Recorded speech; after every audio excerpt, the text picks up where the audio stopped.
Dear students, आप सभी का हमारे YouTube चैनल पर बहुत बहुत स्वागत है। मेरा नाम है Ayesha. I am Ayesha, your social studies mentor, once again back with another video. एक और वीडियो के साथ जो है मैं आज आपके सामने जो है वो प्रेजेंट हुई हूँ एंड बहुत ही जो है वो इंटरेस्टिंग टॉपिक आज मैं लेकर आई हूँ and that is why social study is much important for scoring good marks in your exams. Social studies as a subject क्या इंपॉर्टेंस रखता है हमारी पूरे जो भी ओवरऑल हमारा जो मार्क्स का जो पूरा गैमेट है वो डिसाइड करने में सोशल स्टडीज का क्या रोल रहने वाला है, वो आज हम लोग जो है वो जानने वाले हैं। जैसा कि आप सबको पता है मैं सोशल स्टडीज पढ़ाती हूँ आपको यूट्यूब पे भी और ऐप पे भी, तो उसी के रिगार्डिंग मैं कुछ चीज़ें रेफरेंस के तौर पे यूज़ करना चाहूँगी। सबसे पहले मैं आपको बताना चाहती हूँ सोशल स्टडीज़ इम्पॉर्टेंट क्यों है, why social study is important. Social studies में आप बेसिकली पढ़ते क्या हो और मार्क्स को, आपके ओवरऑल मार्क्स को, परसेंटेज को बढ़ाने में सोशल स्टडीज का क्या रोल रहने वाला है।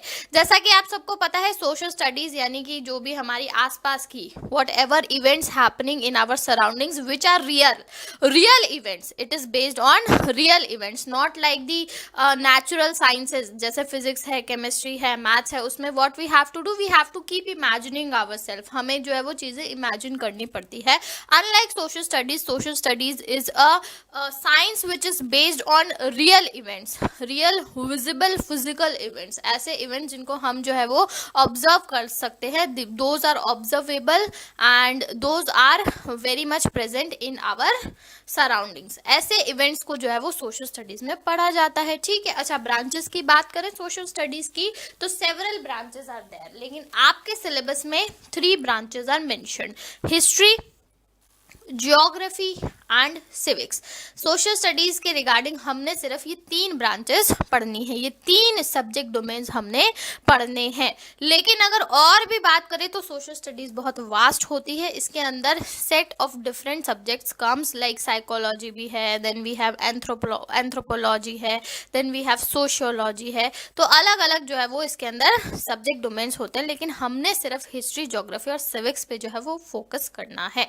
तो सोशल स्टडीज में हमें जो है वो एक अपर एज कहाँ पे मिलेगा, देखो मैथ्स है, साइंस है, इसके अंदर आप आंसर दोगे, आपको आता है तो आता है, नहीं आता है तो नहीं आएगा, वहां पे आपको कोई इफ बट का जो है वो रोल नहीं रहने वाला है। लेकिन सोशल स्टडीज में क्या है, सोशल स्टडीज में क्योंकि ये रियल इवेंट्स पे बेस्ड होती है, क्योंकि ये हमारी जो डे टू डे लाइफ है उससे काफ़ी ज़्यादा रिलेटेबल है, इसीलिए हम इसके अंदर अगर हमें उस सब्जेक्ट के बारे में अगर हल्का सा भी आइडिया होगा ना, तो अगर हम अच्छे से स्टोरी क्रिएट करके, पैराग्राफ क्रिएट करके, है ना, पॉइंटर्स क्रिएट करके भी हम लोग जो है वो इसके अंदर आंसर दे सकते हैं। तो basically what it is going to do, it will enhance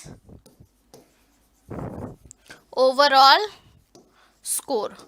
ये बहुत ही ज़्यादा स्कोरिंग सब्जेक्ट है, it is very much scoring subject. अब ये नहीं है कि भैया 100 आउट ऑफ 100 मार्क्स, इसके अंदर थोड़ा सा bit difficult 100 out of 100 marks लाना होता है, लेकिन to be very honest according to my experience, मैं अपने एक्सपीरियंस से बताती हूँ, 99.5 मार्क्स तो मेरे भी आ रखे हैं, 0.5 मार्क्स जो है वो कट रखे हैं, क्योंकि कुछ एक आधा क्वेश्चन वो ऐसा देते हैं, at least one of the question is like कि जो आपको काफ़ी ज़्यादा उसके अंदर फैक्चुअल नॉलेज की ज़रूरत पड़ेगी, है ना, काफ़ी ज़्यादा फैक्चुअल नॉलेज की ज़रूरत पड़ेगी। ठीक है, एक और चीज़ मैं आपको बताना चाहती हूँ, ये काफ़ी ज़्यादा सब्जेक्टिव होता है, काफ़ी ज़्यादा सब्जेक्टिव होता है, यानी कि इसके अंदर फैक्चुअल नॉलेज बेस्ड जो है वो क्वेश्चंस कम पूछे जाते हैं। फैक्चुअल नॉलेज बेस्ड जो क्वेश्चंस होंगे वो इधर एमसीक्यू होंगे, फिल इन द ब्लैंक्स होंगे, या फिर ट्रू एंड फॉल्स होंगे, या फिर मैच दी फॉलोइंग्स होने वाले हैं, 1 वर्ड वाले, है ना। सिर्फ फैक्चुअल नॉलेज यहीं तक जो है वो पूछते हैं, बाकी rest of the paper is much more subjective. Rest of the paper जो है वो काफ़ी ज़्यादा सब्जेक्टिव नेचर का होता है।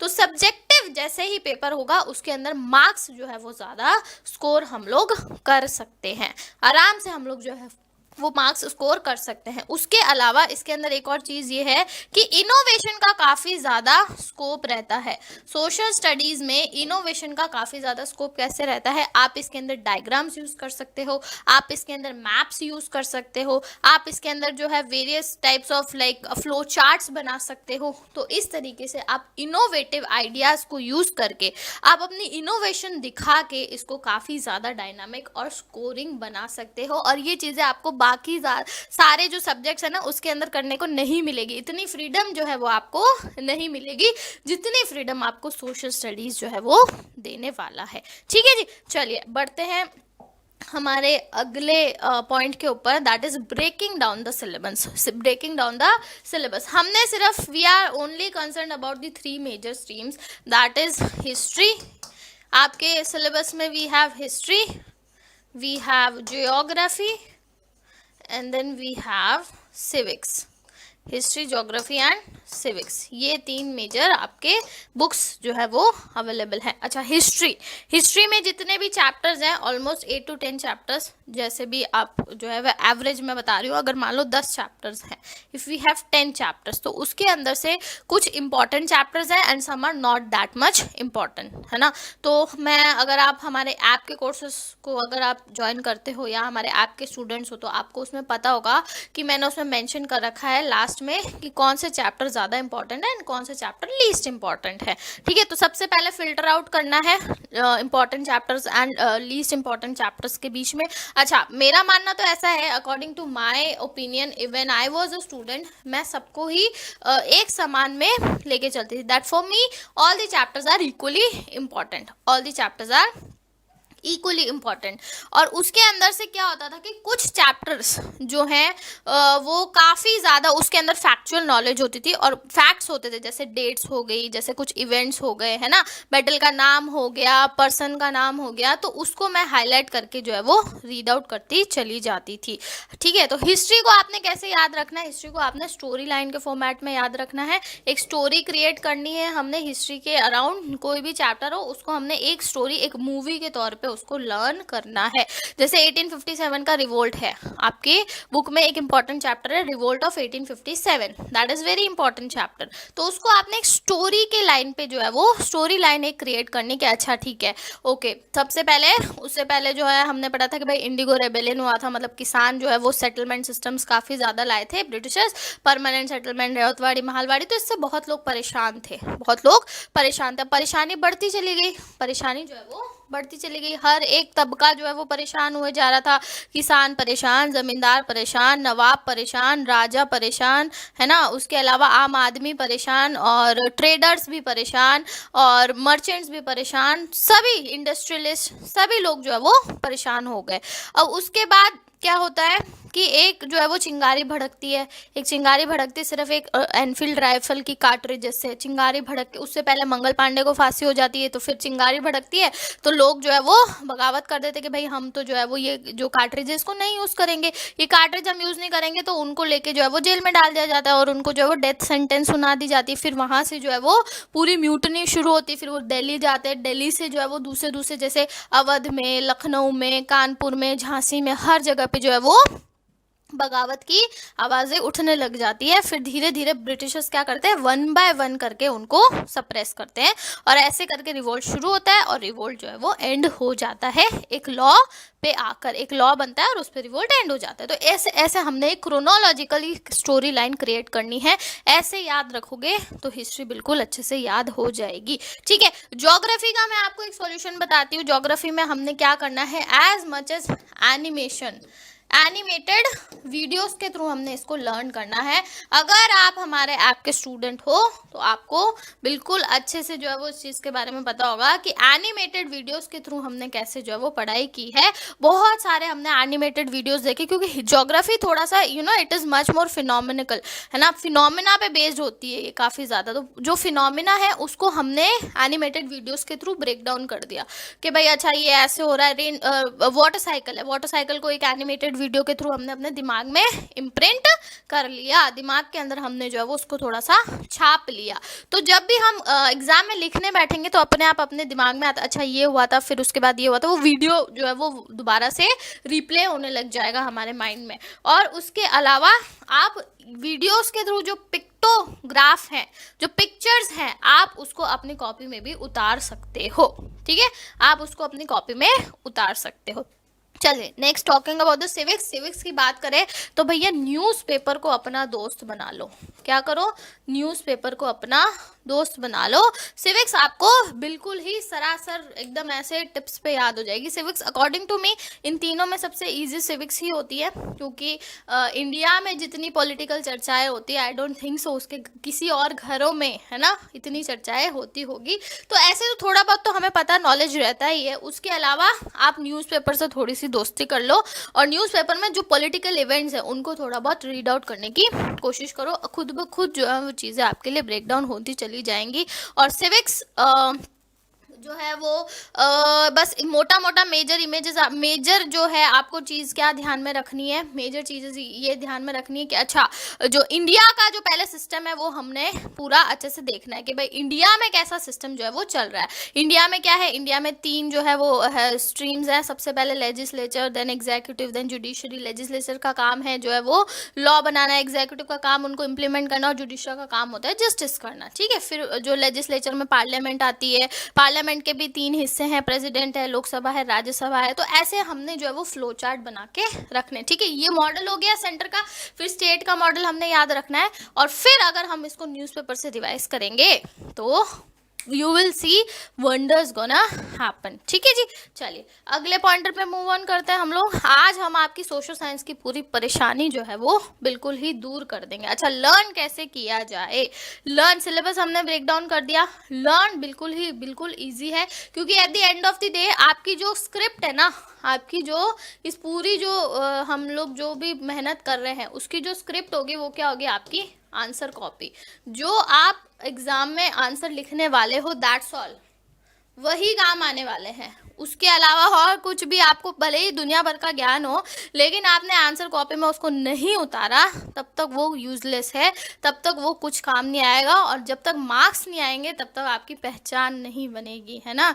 तब तक आपको पहचान, चलो वो ठीक है, वो एक दूसरा एस्पेक्ट है, लेकिन मार्क्स, अच्छे मार्क्स लाना अकॉर्डिंग टू मी आपका खुद का कॉन्फिडेंस बिल्डअप करता है, आपको खुद को मोटिवेट करता है। आपके अच्छे नंबर आएंगे ना तो आपको खुद को मोटिवेट करेगा। पर आपको जो जोमेटो के जो फाउंडर हैं वो IITian बन गए, मतलब वो अपने क्लास के एक फेल स्टूडेंट थे।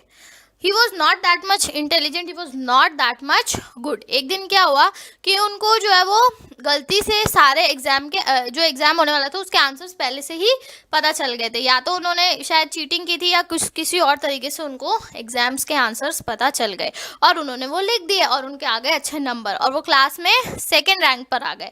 अब जैसे ही क्लास में 2nd रैंक पर आए तो उनको वाहवाही मिलनी शुरू हो गई, बहुत सारी। सब लोग उनको जो है वो उनकी प्रशंसा करने लगे, उनके घर वाले, उनके ट्यूशन वाले, उनके स्कूल वाले, एवरीबडी वॉज अप्रिशिएटिंग हिम। तब उनको लगा कि अच्छा, जब उनको ये लगा कि यार ये तो बहुत अच्छी चीज़ है, मेरे को जो है वो इतना ज़्यादा जो है मान सम्मान मिल रहा है, तो उनको नशा लग गया इस चीज़ का। तो फिर उन्होंने मेहनत करनी शुरू कर दी। एक बार अच्छे नंबर आ गए गलती से, एक बार उनकी प्रशंसा हो गई, तो उन्होंने मेहनत जो है वो उसको कंटिन्यू किया और खूब मेहनत की और इतनी मेहनत की कि वो टॉपर रैंक पे बरकरार रहे। IIT भी उन्होंने क्रैक किया और इतनी बड़ी कंपनी भी उन्होंने जो है वो इस्टेब्लिश कर दी।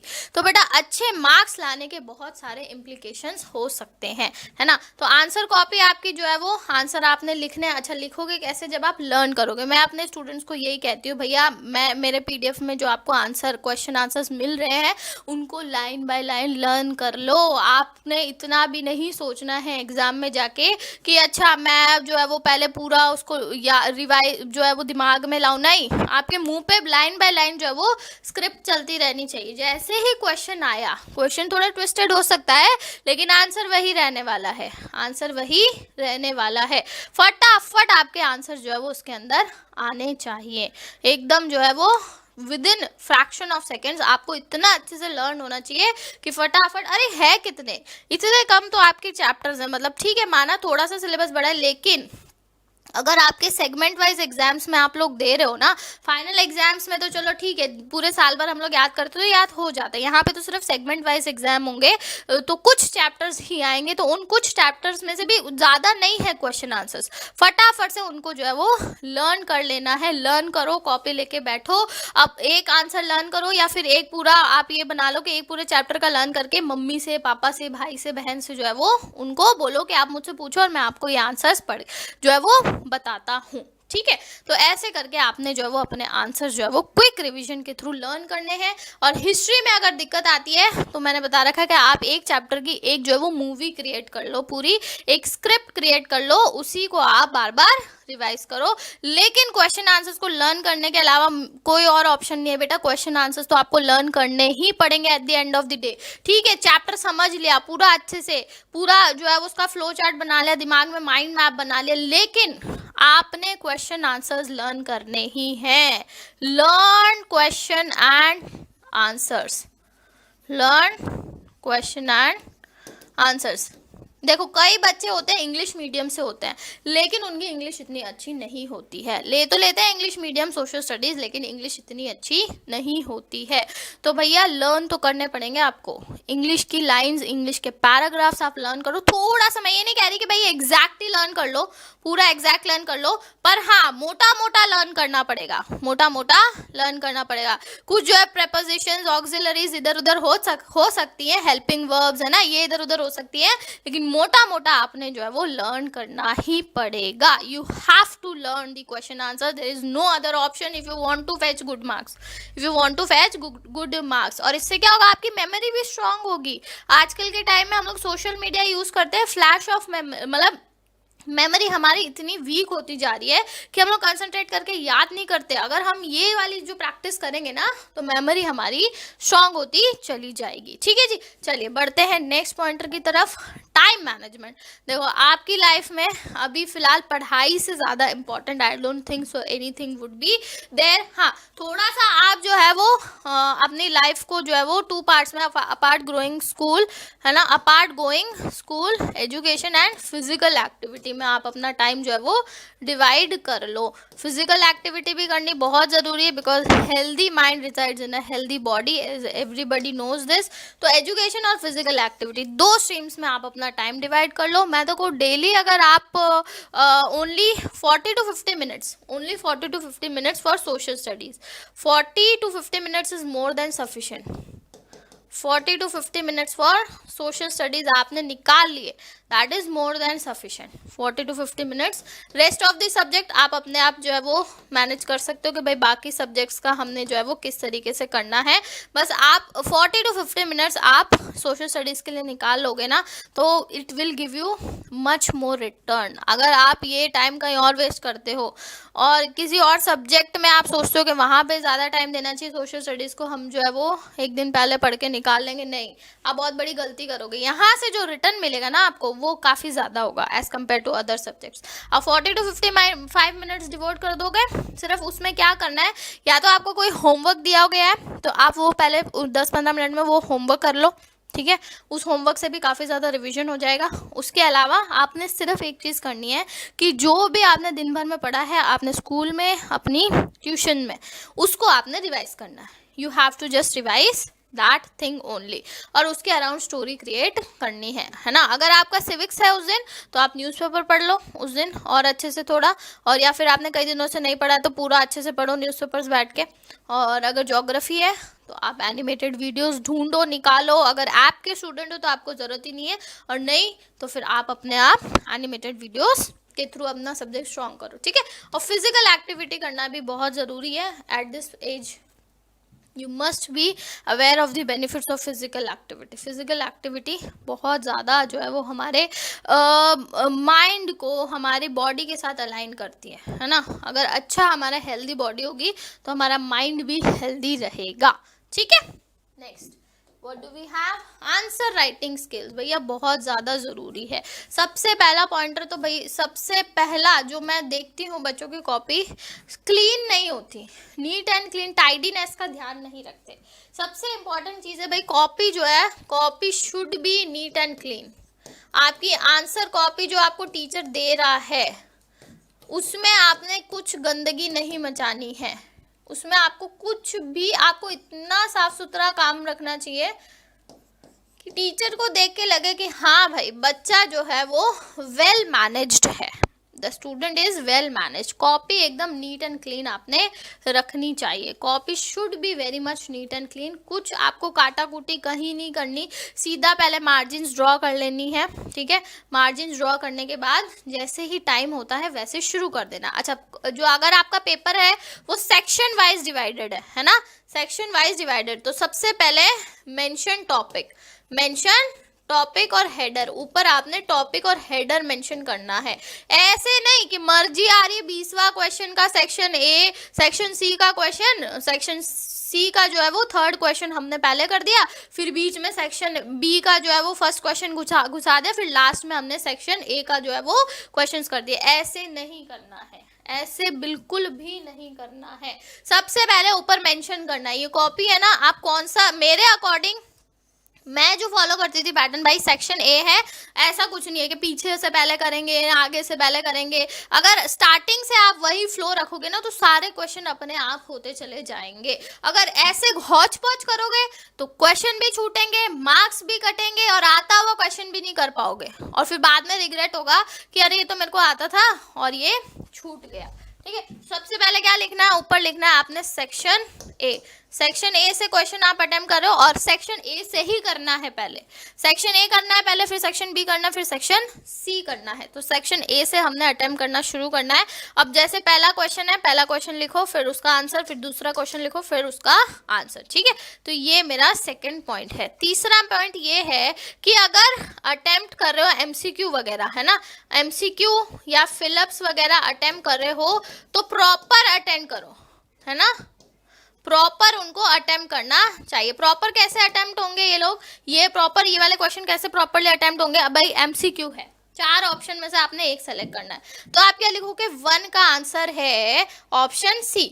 ये सी लिख के छोड़ देते बच्चे, बस 1 का आंसर सी। नहीं, पूरा आगे जो अगर सेंटेंस है तो सेंटेंस लिखो, वर्ड है तो वर्ड लिखो, ऐसे करने चाहिए एमसीक्यूज अटेम्प्ट। फिलअप्स कर रहे हो, अगर टाइम पूरा है तो पूरा सेंटेंस लिख दो, और नहीं है तो प्रॉपर फिलअप का जवाब लिखो, है ना। ट्रू फॉल्स है, अगर टाइम पूरा है तो ट्रू फॉल्स में तो आप सिर्फ ट्रू फॉल्स ही लिख देना, है ना। अब ट्रू फॉल्स में बच्चे क्या करते हैं, ये ट्री लिख दिया, ये एफ लिख दिया, नहीं, you have to write it properly, like true है तो ट्रू, फॉल्स है तो फॉल्स, ऐसे ऐसे अटेम्प्ट करने चाहिए। तीसरा इंपॉर्टेंट पॉइंट ये है कि अगर आप को लग रहा है कि भाई इसके अंदर स्कोप है मैप बनाने का, हिस्ट्री है तो मैप बनाने का, या फिर ज्योग्राफी है तो डायग्राम आप बना सकते हो, और अगर सिविक्स है तो फ्लो चार्ट आप बना सकते हो।